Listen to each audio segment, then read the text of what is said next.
My kind and gentle father-in-law, after a long illness, passed away. The funeral of my father-in-law, who had many friends, was attended by not only relatives but also many from his work, making it a grand ceremony. I hope to be sent off like this too, surrounded by family and many acquaintances. I'll pick out some BGM, so count on you to handle it. My husband, as the chief mourner, told me this in his usual manner, as if it was the most natural thing in the world. For me, it was a case of who are you to say that? Ask your real family for that. After all, we're just a family for show, right? I don't owe you that much. I declared that I knew all my husband's secrets and showed just a bit of evidence. Then, my husband turned pale and freaked out. Everything Dad left behind will be inherited by me, his son. The truth became widely known, and with these words, spoken in a panic, my husband was about to face even greater hell. I began living with my in-laws shortly after getting married.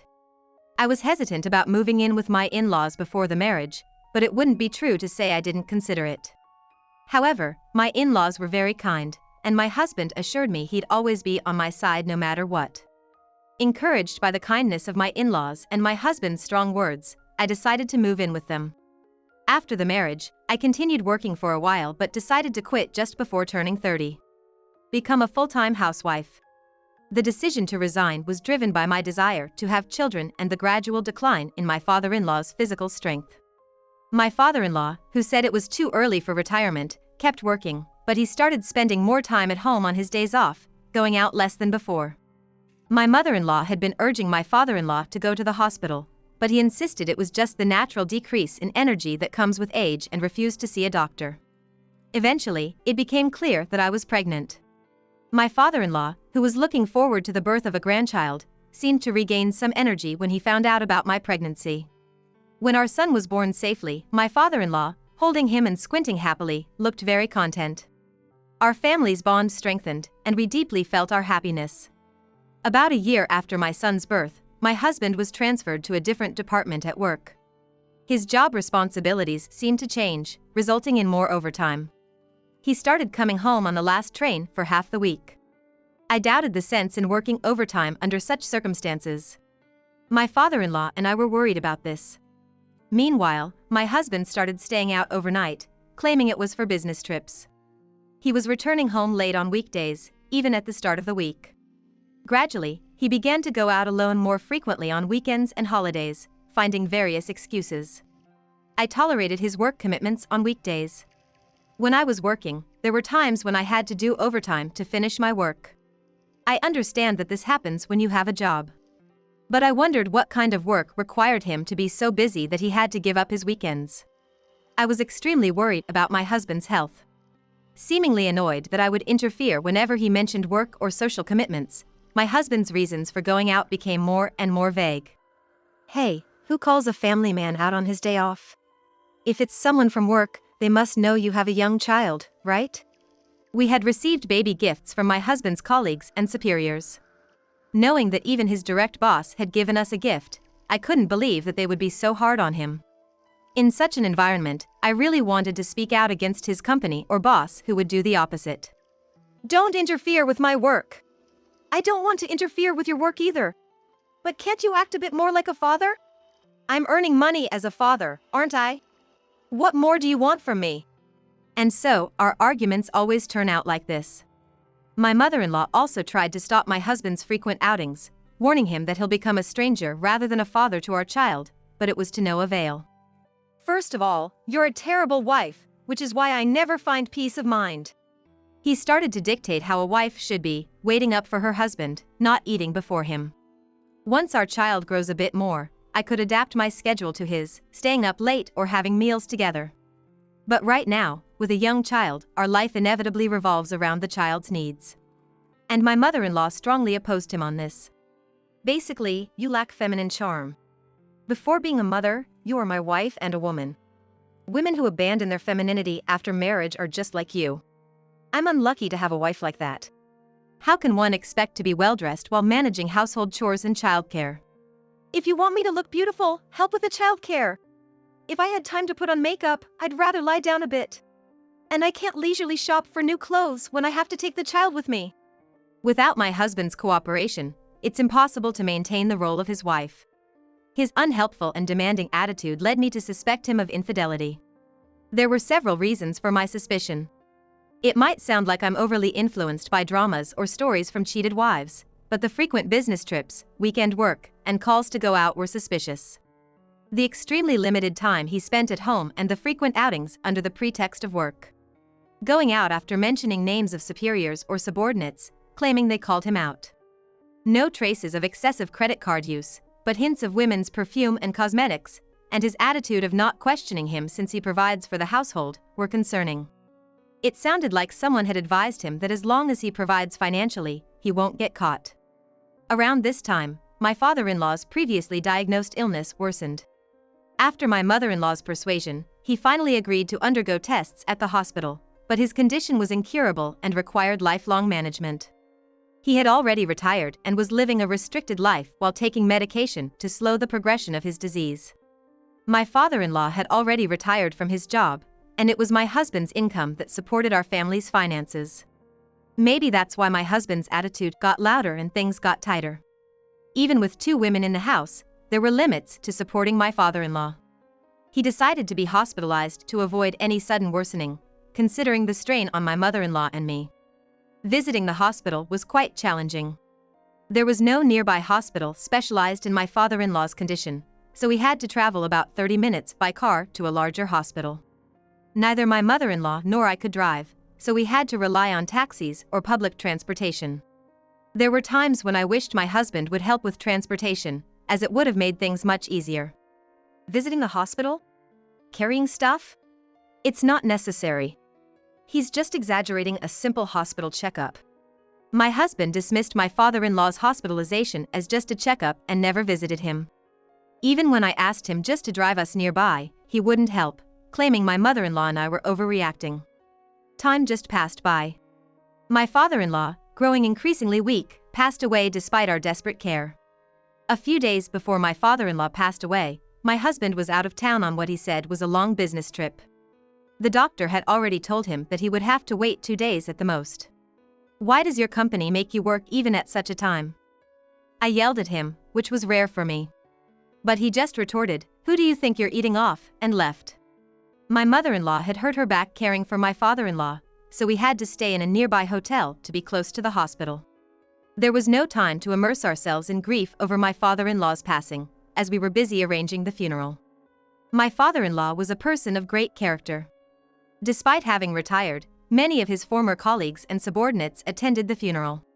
Many even volunteered to help, which was a great relief to my mother-in-law and me. No relatives spoke ill of my father-in-law, instead, they shared tearful memories of him. The funeral for his father-in-law was a peaceful time to say goodbye. It was a very heartwarming funeral. However, my husband's behavior as the chief mourner during the post-funeral meal ruined the serene aftermath. "Hey, bring more drinks. The meal at this table is almost gone. You're the wife, so act more hospitably." We had entrusted everything to the catering service, anticipating a large turnout. If you tell the staff, they can add drinks and food.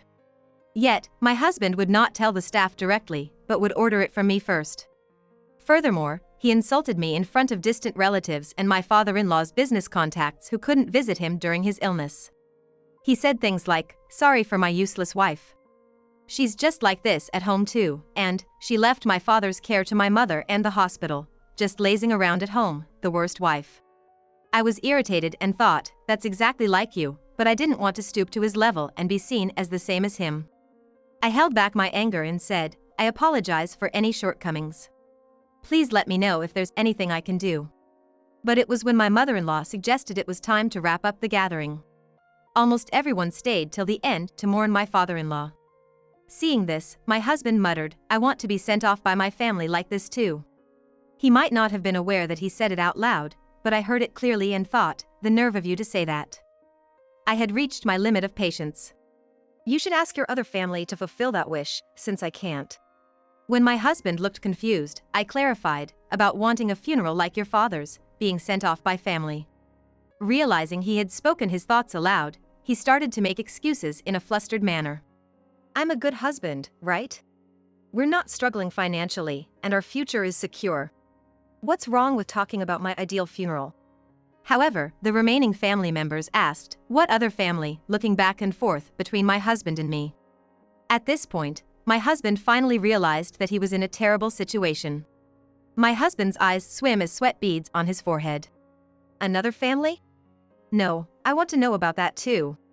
Maybe my dad had a secret child?" In response to my husband's attitude that seemed to cut him off from the truth, I pulled out one of the documents that my father-in-law had given me and turned it over to him. When my husband saw it, his face turned pale. It was like watching the blood drain from his face. It turned out I wasn't the only one suspecting my husband's infidelity. I only suspected but did not take any action. It is more correct to say that I wanted to, but could not. As a housewife, I had limited money at my disposal, and it was impossible for me to take my son to a credit agency and follow my husband. However, my father-in-law paid for the investigation out of his own savings. And this was before I realized that my husband was cheating on me. My father-in-law had asked me to come alone at the end of the investigation, wanting to give it to him while he was still conscious. The documents he handed me at that time were the many proofs of my husband's affair. He passed away within a week of handing them to me.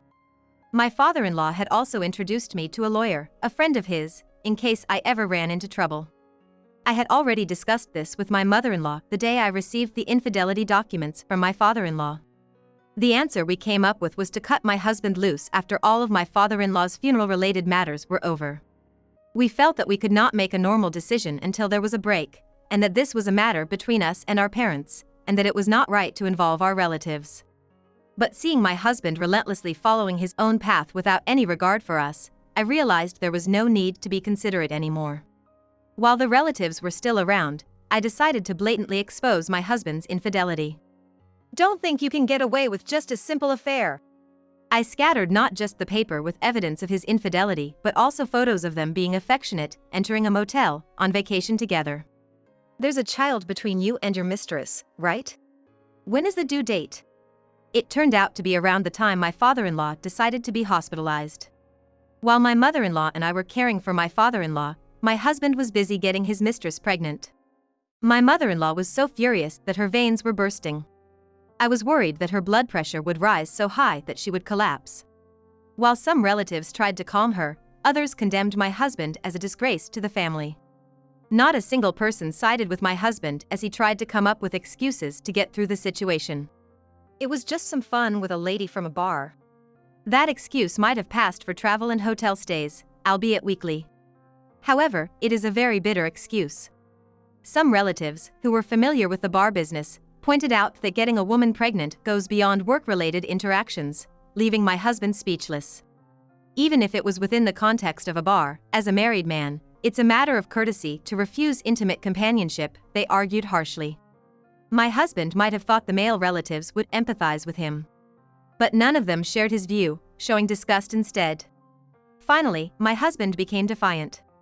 "I was planning to keep it hidden until I got my father's inheritance, but since it's out, there's no need to hide it anymore." He planned to divorce me after the inheritance was settled and remarry his mistress. He will start a new life with a new family. "All of this is your fault, you worthless wife. Dad probably favored you because you seduced him behind the scenes. Compared to Mom, any woman like you would seem better." Hearing this, my mother-in-law exclaimed, "How dare you say such things, you good-for-nothing," and burst into tears. My father-in-law had always been kind and considerate to me because I lost my own father at a young age. I once confided in him that I did not know what it was like to be a father. At that time, my mother-in-law was also present, and we were talking about how I could consider my father-in-law as my biological father. I cherished my in-laws like my real parents, sometimes even behaving affectionately. They had always wanted a daughter, so they treated me not just as a daughter-in-law but as their own daughter. That was all it was. How dare he equate my in-laws' affection with something romantic? I felt nauseous at my husband's corrupted thinking, instantly connecting any interaction with the opposite sex to romance. Amidst this chaos, a man stepped in.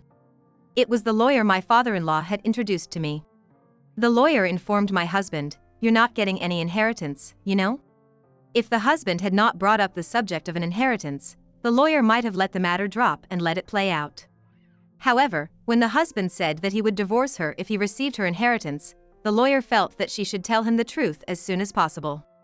Just before passing away, my father-in-law had his will altered in the hospital, calling the lawyer to his bedside.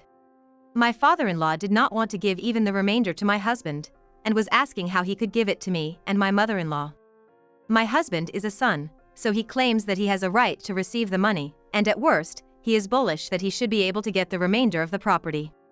My father-in-law seemed to have anticipated this turn of events, and had made sure that his estate was well organized so that my husband would only get a small portion of the residuary estate even if he filed a claim for infringement of his right to the estate.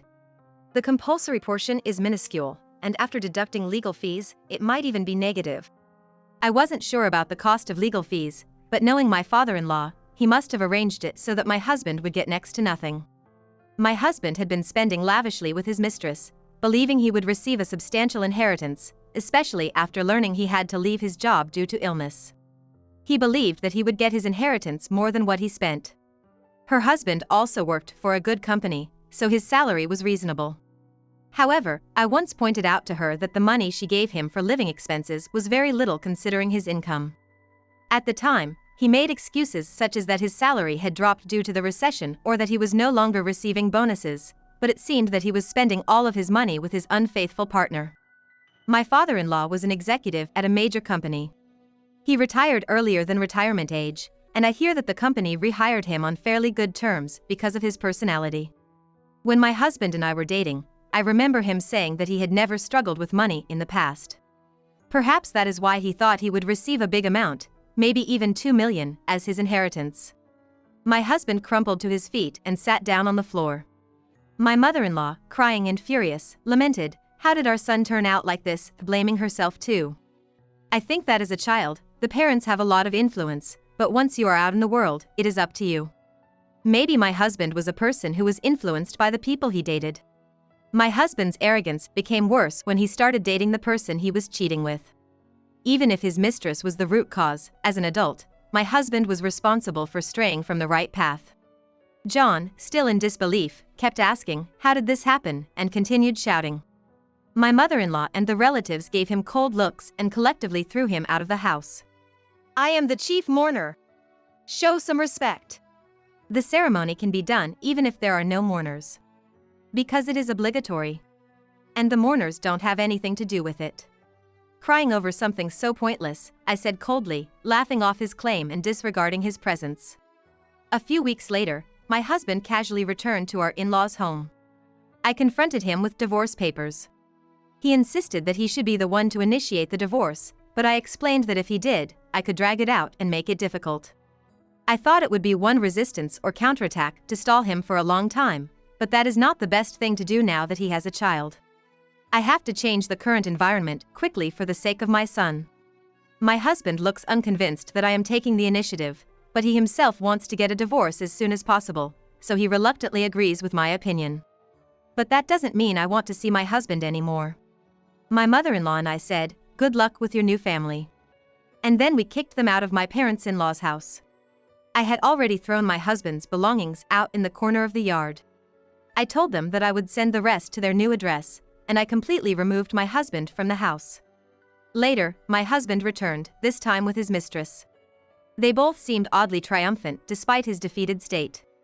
His mistress, addressing me with arrogance, said, "You must be bitter about losing your husband. It's the result of neglecting yourself as a woman." She laughed haughtily. And she continued, "I heard all the inheritance goes to my husband, and the divorce is clean-cut."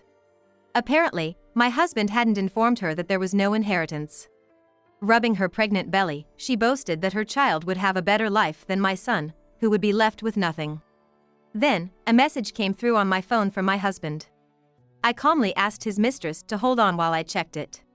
My husband was requesting child support for the unborn child, reasoning that it would be unfair to create a disparity between his children.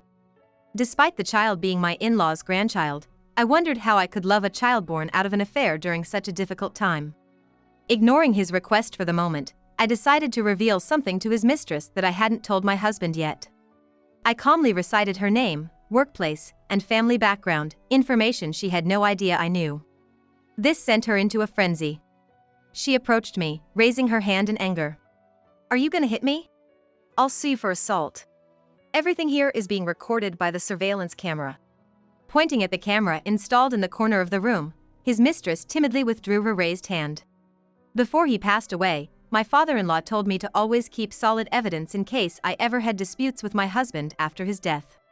That's why, after the funeral, I set up surveillance cameras in the house with the help of relatives. I told my husband that the fact his mistress was his direct subordinate was clearly stated in the documents entrusted to me by my father-in-law. I said I would report to the company that my husband was having an affair with a subordinate. At this point, it didn't matter who seduced whom first. They both consented to the affair, so they were equally at fault. My husband, his face pale, begged me not to report to the company, clinging to my feet. I exclaimed, "Gross," and shook off his grip. Realizing they'd be in trouble if the surveillance footage was used against them, my husband and his mistress left without further resistance. Later, I hired a lawyer, whom I met through my father-in-law, and demanded alimony and child support from my husband. Just when I thought the legal notices would be arriving, I received an enraged call from the mistress. She had gotten my number from my husband's smartphone. She mistakenly thought she could get away with it if she kept silent and was furious about the compensation claim. "You said something different. Why alimony? I should have hit you back then," she ranted. "I never said I'd forgive her. I just mentioned that if she hit me, I'd have evidence to sue her for assault." There was silence on the other end of the line for a moment. I thought she might be plotting something, but surprisingly, her next words were an apology. She started saying that my lawyer had informed her that my mother-in-law and I would receive the inheritance, and nothing was left for my husband. She apologized for her past behavior and asked if we could share the inheritance with my husband. She suggested settling the alimony and other claims with the inheritance. I argued that an apology wouldn't erase everything and that such matters should be conclusively resolved with tangible consequences. In other words, I rejected the mistress's request. I wouldn't agree to any deal. This led to a huge argument between my husband and the mistress, who were blaming each other, having overheard our conversation. They seemed perfectly matched, both utterly deluded about the real world. I wanted to avoid seeing or hearing my husband as much as possible. I aggressively told him that he'd be in more trouble if we went to court. I mentioned that his direct boss hates dishonesty. Hearing this, my husband agreed to my terms for divorce, alimony, and child support, fearing his boss's reaction. His boss seemed to be a significant threat to him. However, the mistress stubbornly said, "Go ahead, tell my boss. I don't care." So I did, just as she wished. It turned out badly for my ex-husband, but I couldn't help it since he couldn't talk his way out of having an affair. I later found out that my ex-husband's boss was a woman who had been divorced due to her husband's infidelity. Apparently, her ex-husband had an affair with a younger subordinate, just like my ex-husband. After hearing my report, she promised to impose as much punishment as possible. They both ended up being transferred to different locations. My ex-husband reluctantly accepted the transfer, but his affair with the subordinate became known there too, and he eventually had to resign. The mistress protested the transfer, saying it was unfair, but her pleas were ignored. She resigned, complaining, "I can't work there while I have to raise a child." Now unemployed, my ex-husband couldn't cover the child support and alimony with his savings and ended up borrowing money. He could only get loans from dubious lenders, and now he's trapped in debt repayment. My ex-in-laws changed all the locks, making it impossible for him to return to their house. With nowhere to go, my ex-husband moved into the mistress's apartment. But his unemployment continued, leading to eviction due to unpaid rent. He had to turn to the mistress's parents, but things didn't go as he hoped. The mistress, carrying their baby, was reluctantly accepted by her parents. They said the baby wasn't to blame and allowed her to live in their home, but they provided no support for childcare or anything else. I think this was the consequence of destroying my family. However, my ex-husband was thrown out by the mistress's parents for ruining their daughter. He was discarded like trash by them. My ex-husband, now shunned not only by me and my mother-in-law but by the entire family, couldn't return to my ex-in-law's house or rely on relatives. Shunned by my ex-in-laws and the entire family, he couldn't even turn to relatives. His dream of a happy life with a younger woman was just a fantasy. In reality, he was abandoned by both families, lost his job, and had nowhere to go. We hear that the ex-husband is now living in a dingy, shabby apartment with no bathroom and is cutting back on living expenses to pay off the debt he created with his alimony and to pay his monthly child support. He has not been able to find a regular job, and is said to be living part-time for the day. He's struggling to find a steady job and lives day-to-day on odd jobs. Despite everything, the mistress hasn't abandoned him and is working hard, even risking her own well-being, to support a young child and a worthless man. The man I divorced and our son rejected chose a woman who has to work in such a way. I was furious at being cheated on, but now I'm grateful that she took that trash off my hands. Thanks to my father-in-law, I was able to corner my shallow ex-husband thoroughly. Deciding to abandon your child is a tough decision for any parent. Now that I'm a parent myself, I'd do anything for my son. If I were in my father-in-law's shoes, I doubt I could disown my son like he did. All I can do is raise him properly to avoid such a situation. Currently, I'm living modestly with my mother-in-law and son in the house my father-in-law left us. I'm still a novice mom, but I hope to grow alongside my son.